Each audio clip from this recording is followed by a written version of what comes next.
This will be our introduction into notes receivable, and I have notes payable up here because it could work the same way. But what we're going to look at in this first video is just the present value calculation. So this should be a review of the things that you covered in your math class. This semester, when you deal with notes receivable, the present value is not going to be given to you. The discount amount isn't going to be provided to you. You're going to have to calculate it. So this video walks us through how do we calculate the present value of a note. Subsequent videos in the playlist will then walk through how do we deal with recording the note thereafter. And there's two methods that we'll talk about in those videos, the gross method and the net method. But for this video, we're just going to focus on how do we get that present value again, just refresh our memories. Before we start, we need to understand some terms, and there's some important terms that you really need to wrap your head around. The first is the stated rate. Whenever you get a note receivable, you're going to be given two things, the stated rate and actually this item right below, which is called the market rate. Okay? The stated rate, and this is very important, it's used once and it's used once only. Remind yourself that, memorize it, say it 100 times. It'll prevent you from making calculation errors on the test, right? The stated rate is used one time and one time only, and we use it to calculate the interest payment. Okay, so that tells us how much cash receipt we're going to get. We're focusing on note receivable. So we've accepted a note receivable from someone, so we're going to be getting interest payments. The way I calculate the interest payment that I receive is to take the face value of the note and multiply it by this stated rate. Once I use the stated rate to calculate the payment, I don't need it anymore. When I calculate present value and when I calculate interest revenue, it's all based on the market rate thereafter. So once you do this on the test and you use the stated rate to get the interest payment, cross it off. You don't need it anymore. Make sure you don't accidentally use it. So that stated rate is used once to calculate your interest payment. The market rate, on the other hand, is the rate accepted in a market at an arm's length transaction. We're going to use that to calculate the present value, right? And so when we walk through an example here and we're using our calculators and we put in the IY, which is our interest rate, okay, that's going to be the market rate. When we calculate interest revenue using the effective interest rate method, right? Later on we'll talk about that. Again, we're going to use that market rate. So we use stated rate for our interest payment. Market rate is used for everything else. Anytime you need an interest rate, we're going to use that market rate outside of the interest payment. And then obviously the face value of the note is basically what gets paid out at maturity. So it's stated right on the face of the note, as well as the stated rate. Okay, it tells you what the value of the note is. So if it's a 10-year note for $100,000, that means the face value is $100,000, and at the end of 10 years, that's what we're going to get paid out. All right. So there's some basic relationships you need to understand between the stated and market rate, and this is really important to understand this relationship, because this could save you calculation errors on the test, right? So when the stated rate is greater than the market rate, let's think about this logically. If you have a note and the note's going to pay you 12%, or you could take that you could take your money and invest it in the marketplace and earn 10%. Which would you rather earn, 12% on the note or 10% in the market? Obviously you'd want to earn the 12% on the note. And the person issuing the note realizes this as well. So if they issue a note with a premium interest rate, meaning a stated rate that's higher than the market rate, they're going to charge you more than the face value. So yeah, the note face value might be $100,000, but you might have to pay $106,000 to get the note because it's paying 12%, whereas the market's only paying 10. Okay? So when the stated rate is greater than the market rate, the present value is greater than the face value. Right? So when you do your PV calculation, as soon as you see that the stated rate is greater than the market rate, a flag should go up in your head that says, okay, so when I calculate present value, it should be greater than the face value. So if the face value is 100,000, we should be expecting to see any number over 100 grand. Okay? It doesn't guarantee that you did it perfectly right, but as long as that number's higher, you can have some type of reasonable assurance that you may have done it right. All right? The second relationship is when the stated rate and the market rate are the same. So we have that $100,000 note, the stated rate is 12%, the market rate is 12%. Ignoring other things like risk factors, you're indifferent to whether you buy the note or whether you invest in the market because they're both returning 12%, right? So the person issuing that note isn't going to have to issue it at a discount or at a premium. They're going to be able to get the $100,000 face value of the note simply because the rate on the note, the interest rate on the note is the same as the market rate. So investors should be indifferent, ignoring any other types of risk factors and things outside the scope of this PV calculation. So when stated rate and market rate are the same, you should be expecting to see a present value that equals the face value of the note. Sorry about that. Okay. The final relationship is obviously when the stated rate is less than the market rate. So when the stated rate is less than the market rate, okay, again, we'll think about it logically. So we have that $100,000 note. It's only paying 8%, whereas the marketplace is earning 10%. So as an investor, I would typically be drawn to investing in the market to earn a 10% return versus an 8% return. So how does the issuer of the note entice us to buy the note? Well, they issue it at a discount. So yes, they're only paying 8% when the market is paying out 10, but maybe they'll sell you that $100,000 note for $92,000. So at the end of the life cycle of the note, you're still going to get a $100,000 payout, but initially to buy it, you spent something less than the $100,000, 90-something thousand dollars, whatever the PV works out to. Okay. So that relationship is such that when stated rate is less than market rate, so when the interest rate on the note is less than what you could earn in the marketplace, present value, when you do your PV calculation, should come out less than the face value. Okay? So there's multiple ways to calculate it. One of the ways that I've taken out of the slide is how to deal with it using the tables, right? Table A1, table A2. So there were two tables. One calculated the present value of an annuity. So that would be your interest payment is the annuity, something you get every year. And then the second table calculated the present value of a $1 payment at a future point in time, which is obviously the payout of the principal at the end of the life of the note. All right? So we're going to ignore that because that's been done. You've done that in math. We're going to focus on the tech side of things here, and we're going to do the calculator, which you've already done, and we're going to do Excel, right? So Excel has a PV function built right into it. When you type in equals PV and open the bracket, it's going to ask you to input certain figures.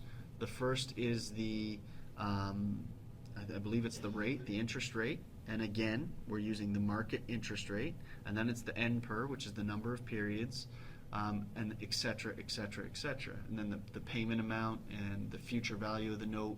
So we can do the calculation right in Excel. Excel will spit out the answer for us. Or we can use our calculators.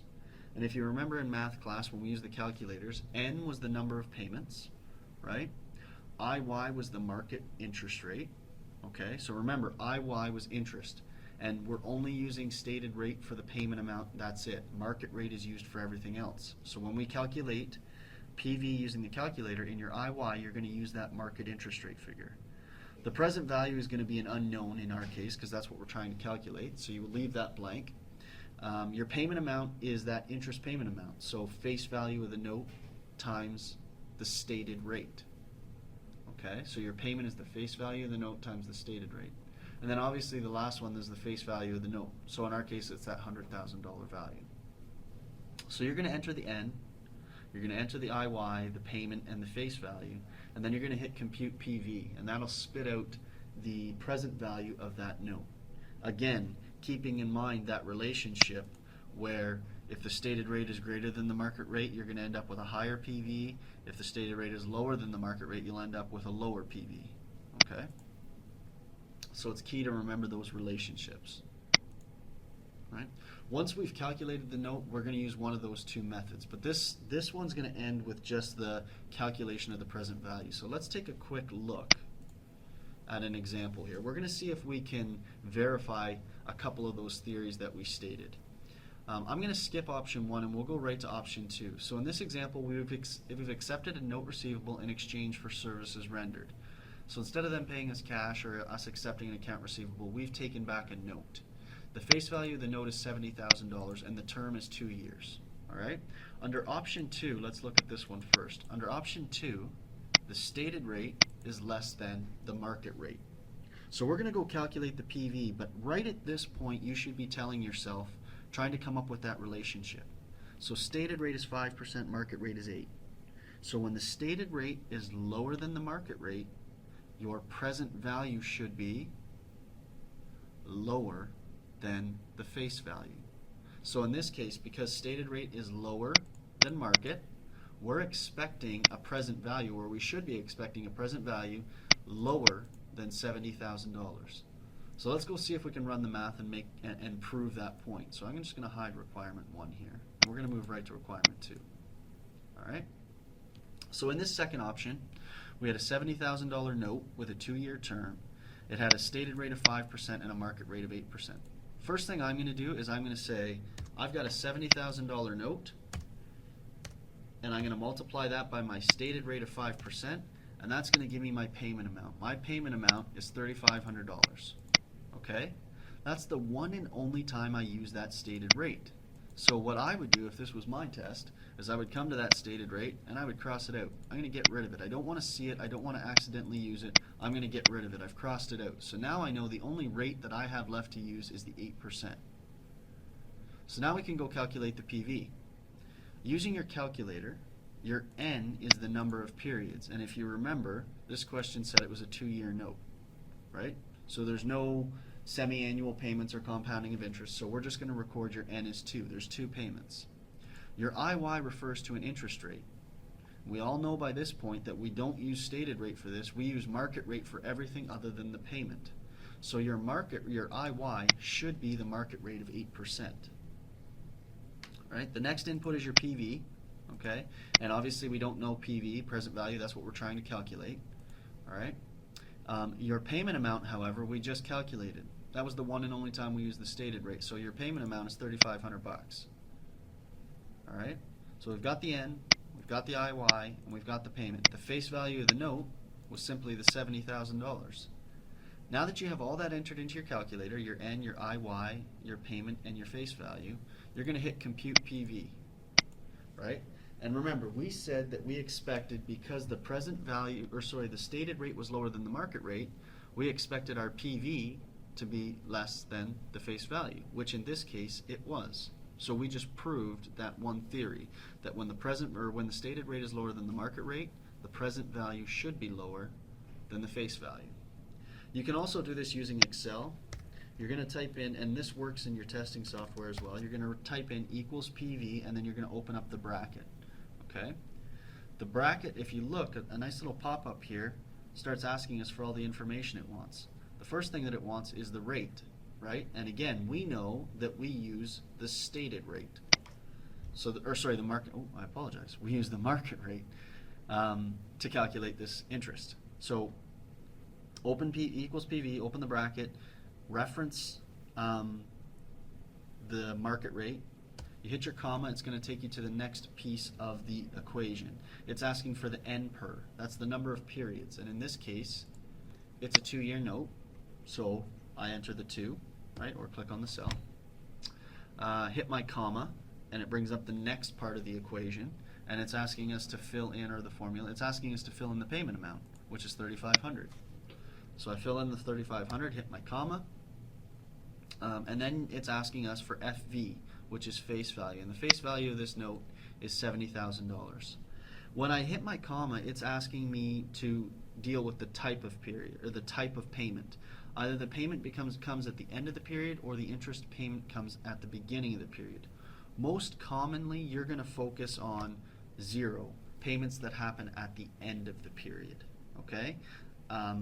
If you don't make any selection, if I just leave that blank and close the bracket, it's going to automatically default to a 0 payment at the end of the cycle, which for our purposes is fine. All right?